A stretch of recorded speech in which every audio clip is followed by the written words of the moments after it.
There are many times when we finally commit to something, and there's some challenges or obstacles and opportunities with every commitment that we make. Today, we're going to focus a little bit on the benefits of making a commitment. So we're going to discuss that and more on episode 695 of today's Antidote. Stay tuned for today's Antidote, brought to you by the Renegade Success Network. Today's Antidote features a healthy dose of thought-provoking insights and information for business owners, entrepreneurs, leaders, and nonprofit professionals. Each day since March of 2020, this program has offered that one thing to help you continue on your own unique pathway to success. And now, Renegades, we bring you Bob Graham and Tom Brush. Hey, Tom. Happy, what's it, Tuesday? Good morning. Happy Tuesday to you as well, Bob. October 26th. Back when I was a kid, there was a station in Baltimore that had Rocktober and Rollvember. Let me guess. They played rock and roll music? 70s when they were playing rock and roll music, yeah. Fair. Little AC/DC, some Led Zeppelin. Was that your music? Flirting with Disaster. Y'all know what I mean? That's an old one. Was that your type of music? Back then it was, because that's what the cool kids listened to. Ah. Got it. So you made a commitment to be like the cool kids? You see how much that got me. I wasn't really in any peer group back when I was in middle school and high school much. I was sort of in my own group. I was kind of goofy. I know it's hard to believe that I was goofy because I'm so serious and so, and I wasn't real comfortable with who and what I was in most situations. So I didn't really fit in with any group. So I was constantly trying different things to figure out. And I think what I realized at a 10-year reunion from high school was, though I didn't fit in with many groups, my presence had been felt by people much more than I realized. A real renegade, sharing your value all over the place. If that was my value, yes. I'm not sure at 16 I had much value to share, but you never know. Well, didn't you just say that you had an impact on people more than you thought? I think I did more than I realized. Yeah. So sounds like you did have a lot of value to share at that time. Maybe I did. I just look back. Those were not my favorite years. If you said to me, what's the part of your life you do not want to go back to ever again, from about 8th grade to 11th grade, I would not like to go back to. Oh, you could do differently. How about you? You'd go back to high school in a heartbeat, wouldn't you? I don't know about a heartbeat. I enjoyed high school. Okay. But you were an athlete. I was a lot of things. Right. I was a musician. I was nothing. Well, that's not true. I just wasn't any of those things. I wasn't the freak guy. I wasn't the athlete. I wasn't the artsy guy. I wasn't the guy that all the girls wanted to date. I certainly wasn't that. I was really, whatever the antithesis of that is. Remember that TV show Freaks and Geeks? Sort of. They kind of wrote that about my life. I was definitely on the geeky side. But enough about me. Let's move on, because I don't know how this is going to help us make a commitment. Maybe it's about making a commitment not to judge yourself, or what you've done that you could no longer go back and change. I will grant you that one. Very interesting. All right, everyone. Well, Bob's starting to get a little uncomfortable, so it's time to move into our intro. So welcome to today's Antidote, our daily broadcast and podcast, where each weekday morning, Bob and I have a discussion around a topic. As we mentioned, and maybe you noticed our little foreshadowing of it in the intro, or not the intro, but in our friendly banter. This week's topic is making a commitment, and today we're going to talk about the benefits of making a commitment. And we'll get to that in just a little bit. But when we do, if you have thoughts or ideas you'd like to share around it, please feel free to put them in the comments of whatever social media you happen to be following, whether you're following us on Facebook, Instagram, Twitter, YouTube, or LinkedIn Live, baby. LinkedIn Live, baby. Yes, indeed. Because we know that it'll add value to our show and it'll have impact. Even like Bob, when he was growing up, shared his thoughts and ideas with some people, and it clearly had an impact with them. You just never know when that's going to happen. And at the end of the conversation, Bob and I will each offer our one thing, our today's antidote, a thing that we hope will help you, maybe today, or maybe somewhere down the road, figure out how to take your next step along your own unique pathway to success. And of course, if you have a one thing that you would like to share, we welcome you and would appreciate if you share that in this group, in the chat. Because again, we know there might be somebody out there who is desperately looking for exactly what you have to say or share. And they may not even recognize it now. They may recognize it at the 10-year reunion of this date when they say, you know what? You added a lot of value when you made that statement. So please feel free to share your thoughts and ideas. Now, before we dive into our conversation, each morning, Bob and I start off with celebrations. So, Bob, what are you celebrating today? So it's going to relate to high school, oddly enough. Maybe that's why it was on my mind. I had a student, I taught high school for a year back in 1996. So we're talking pretty far back. Taught high school at a Catholic school up in Bel Air, John Carroll School. And I had, in addition to teaching, I also had students who were on the school paper staff. And they were my homeroom students. And one of these students, a couple of the students that I've talked about, one's a doctor and another one is a lawyer for the government. And over the last 3 months, I guess, we've gone out for a drink a couple of times. And, I'm 10 years older and I was his teacher. And we've gotten to be really good friends. Unfortunately, his father died maybe 7 or 8 years ago. And that was tough on him. And I was able to just, go to the funeral and be supportive. And I think we developed a really good bond, teacher-student. But now we've developed this bond. They're just two guys, two friends. And so he was, and part of this was last time we were together a couple of weeks ago, he was talking about my value to him as a teacher and that he felt like the outcast. And I brought him into the fold through some of my actions and some of my comments. And so it's interesting how those things that we do around people, I knew I had an impression on him, but I didn't know how much. And I was sitting with him yesterday and we were sharing some things about just life. And I looked at him at one point, I said, this probably isn't what a teacher should say to a student. He's like, I'm not your student anymore. I was like, yeah, that's a good point. So you build these bonds over life with people that, and I think I'm realizing more and more the people that last and the people that stay with you through the ups and downs. That's a very small group. A lot of people come and go from us, but they're the people that there's just something there that you keep coming back to them in different ways over and over and over. And this is someone who I think he's come back to me a number of times, but more recently, I was the one who said, hey, we should get together last week because I really value his company.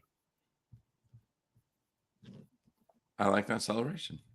There you go. Long, convoluted story, I must confess, but we don't pay for the time we're on the air, so it's okay.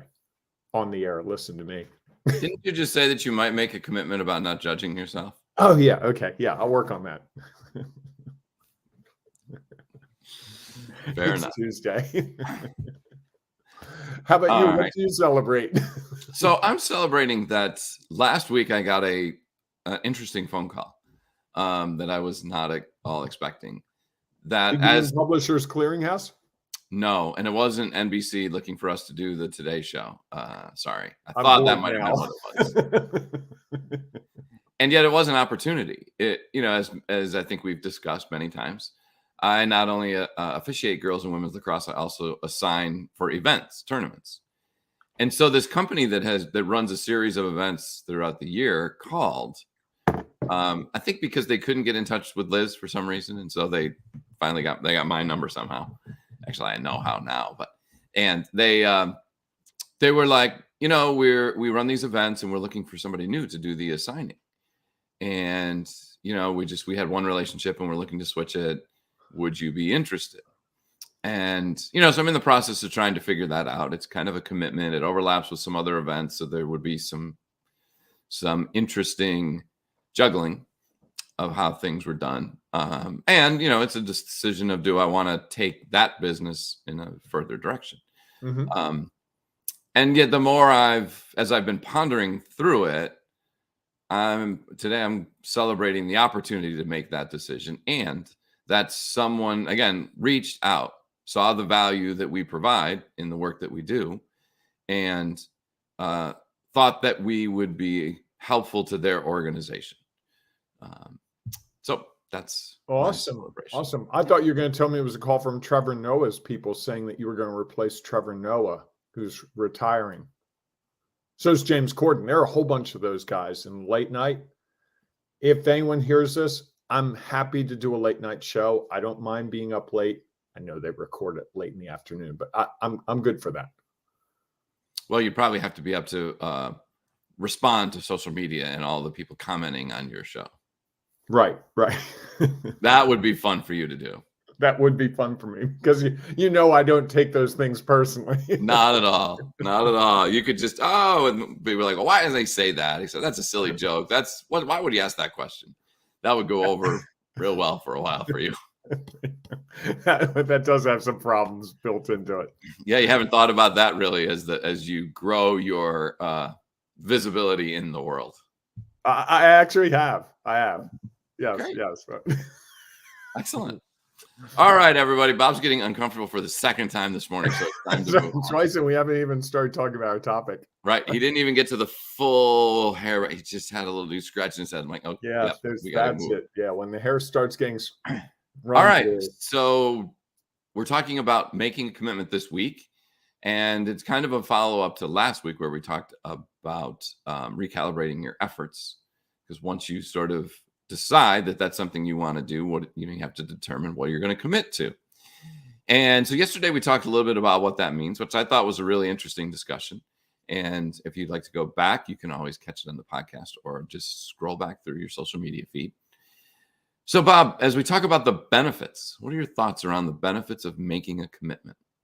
So I'm going to pull a curveball here, Tom. You talked about an opportunity. I hit curveballs pretty well, just as an FYI. Okay. All right. That's good. Sometimes. You talked about an opportunity that you might have. Mm-hmm.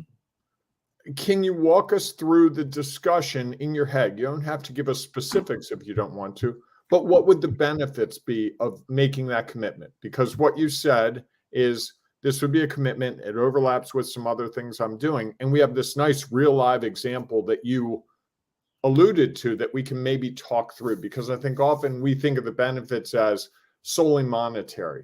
We think of the benefits as, this will improve my reputation. If I'm hosting the Trevor Noah show, I'm a big star. This sounds like something you've thought about a little bit. So what would the benefits be in this regard, in what you were talking about, if you were to do this partnership? Sure. Well, I think that clearly it's an opportunity to increase revenue.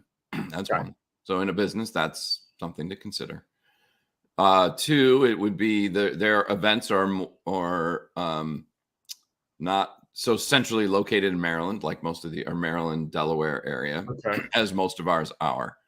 And that means they're in like warm places like Mesa, Arizona, and St. Louis, Missouri, and California, and Tampa in December. That's a benefit. Sure. It's in December would be really nice. Mesa, Arizona would be really nice in January. Yes. Yeah, they don't go there in January though, but it's not in July, so that's good too. Yeah. So I think that that opportunity to do some travel would be great. I'm a person who likes to meet other people, and I've discovered that I enjoy meeting other officials and sort of seeing what the level of play is in different parts of the country. And, and I think anytime you meet other officials or anyone, there's the opportunity that you might be able to help them in other ways. Mm-hmm. I think the people that I would meet or, assign in these other areas, they'd be just the way lacrosse is. The strength of lacrosse and the level of play consistently or broadly in the Mid-Atlantic is probably the strongest. Long Island would have an argument with that. Massachusetts, there's some really good lacrosse, and the volume of it is not what it is in Maryland. I think that's the difference. Or in the Maryland, DC, Virginia area, Philly. So, the opportunity to provide and encourage other people to come over and try to, see different levels of competition, I think would be valuable. And, to offer that to the people here. I think, you get caught up thinking, well, this is the only place they play lacrosse. And if you go somewhere else, be fascinating to see that. Sure. I think it would, because again, now you're doubling the number of games and situations, or approximately doubling. You see more things or hear more things or have more experiences. And so I think it would help me better understand the rules and different situations that are in. And I think that only helps me when I'm on the field. Okay. I think also you see, there's so many things in that business that are relatable to what we do here and what we do with the Renegade Success Network. Because again, there's any other business, right? Correct. In any other business. So again, you're seeing, because most of these teams are a business, not just, a pickup team that's running around playing. So, it's an opportunity to gain new knowledge, experience, and perspective. And so I think that that's something that has value. Okay. Are there any other internal benefits for you? You talked about the business benefits. You talked about the kind of the external stuff. Is there internal benefits to you beyond what you've described? Well, to me, the internal ones would be just increased exposure to games and situations that I could then leverage as I'm out working as an official. I don't know. I enjoy it. There's some days when it's like everything else. There are opportunities and obstacles around every situation. I think those are, Would it bring you a sense of security financially or in terms of other things? I don't know. Because it's consistent revenue? Yes, there would be some things to that. There's. Would you have to hire staff to do some of it? Absolutely. Okay, Absolutely. So there'd be an opportunity to do more of that. Correct. I think that I see that sort of as a business side of it as well. Okay. I think that there's all of those things is the opportunity to do more of what I'm currently doing, and just to do it in a different location. There are, it would be a new learning experience.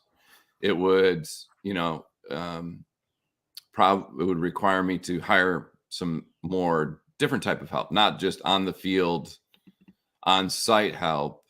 Definitely would need help with probably accounting, bookkeeping, and some of those things that, so those are all part of the considerations, and that benefit would mean I would spend less time doing that, which I don't enjoy as much, and more time doing what I do enjoy.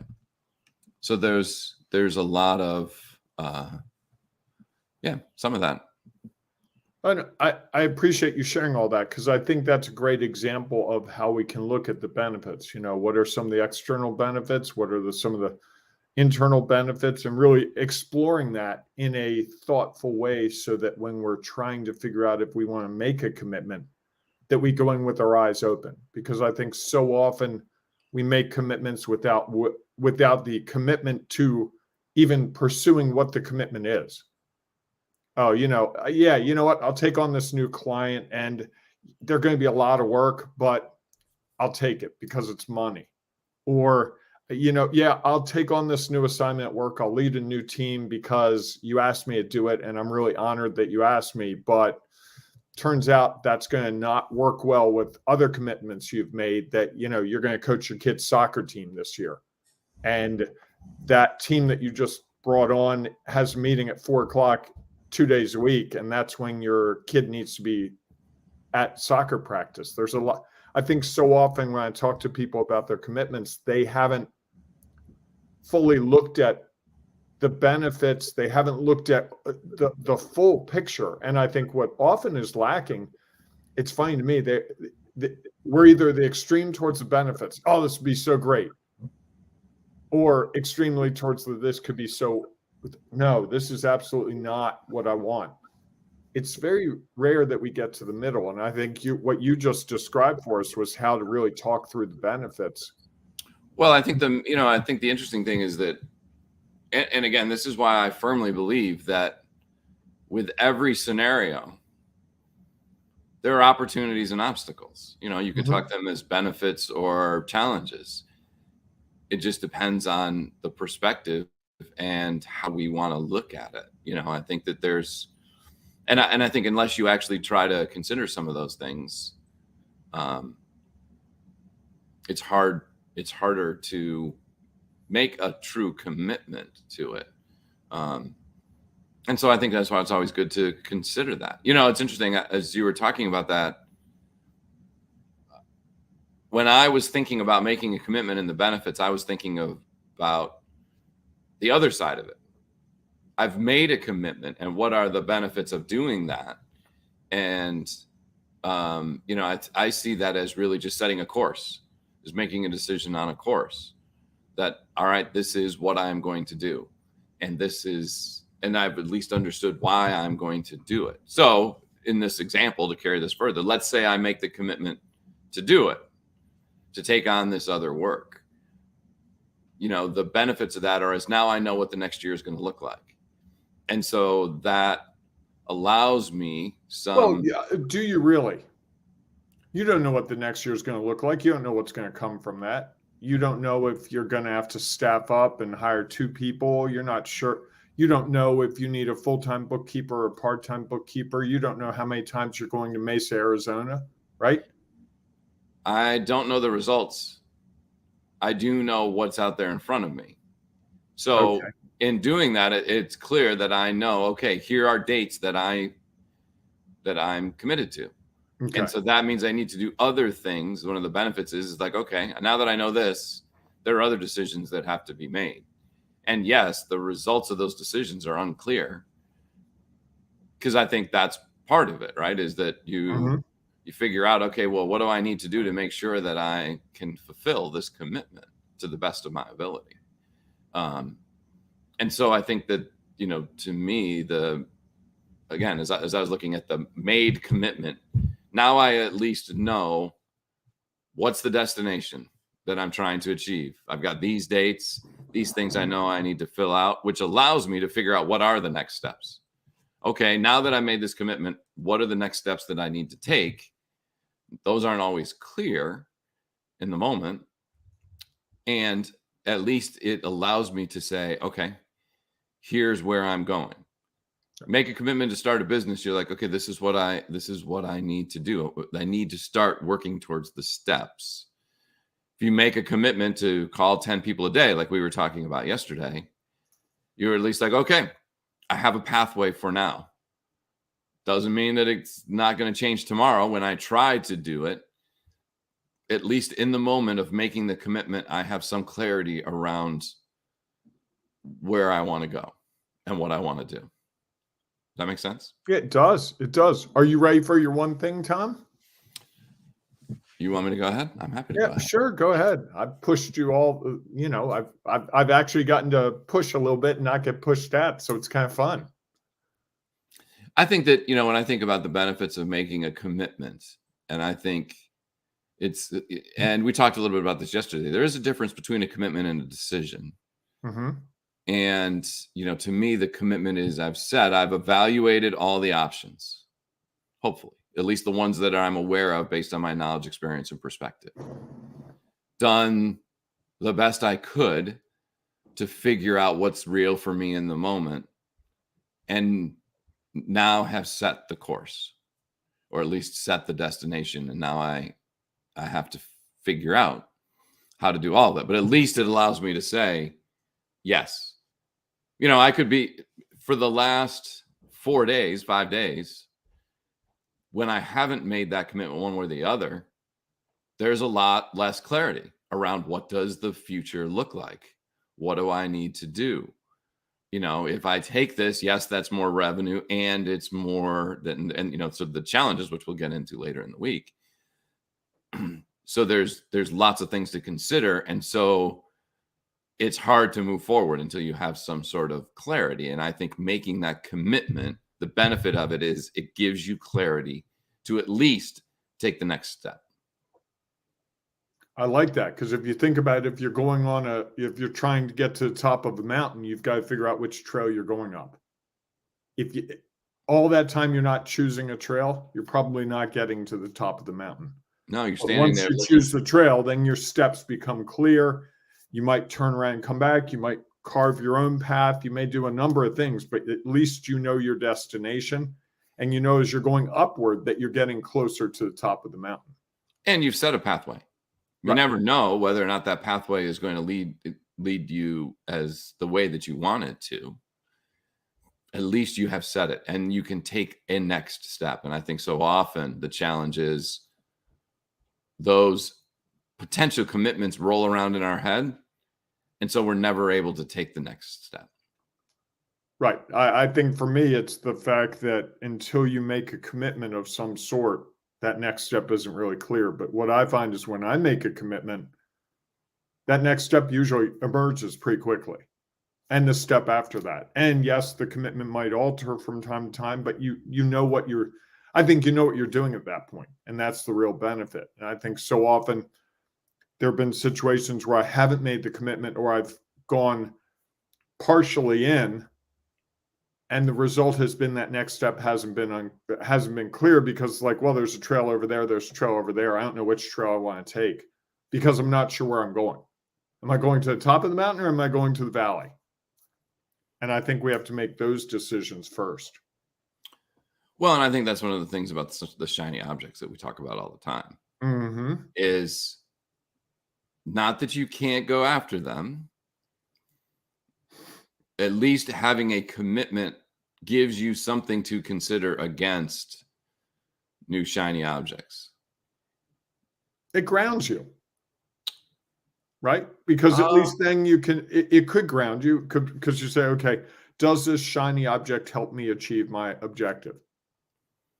So would a zip line, if I'm going up the mountain, if I see a zip line that's 2/3 of the way up and I get to the zip line and go, wow, that looks really fun. If I take the zip line back down, be a great ride. I've never done it, but it looks really cool. Now I'm back at the bottom. I had a really great zip line ride. Now I've got to either recalibrate and say, hey, you know what? Now I'm at the bottom. I don't want to go to the top of the mountain, or I got to start all over. Yes. And I think depending on how strong your commitment is, you might skip the zip line. You might skip the zip line. Right. Right. But that would be a shiny object. If I were going up a trail, that would be, whoa, hey, didn't know that was here. That's kind of cool. Right. Or a sign that says, hey, take this path to a beautiful pond. Right. You could say, oh, that sounds interesting. And now you have the chance to, as we talked about last week, think about recalibrating where you're at. Yep. And I think, one of the things about that is that it doesn't, well, we'll talk about that later in the week. I don't want to get into that too much. Okay.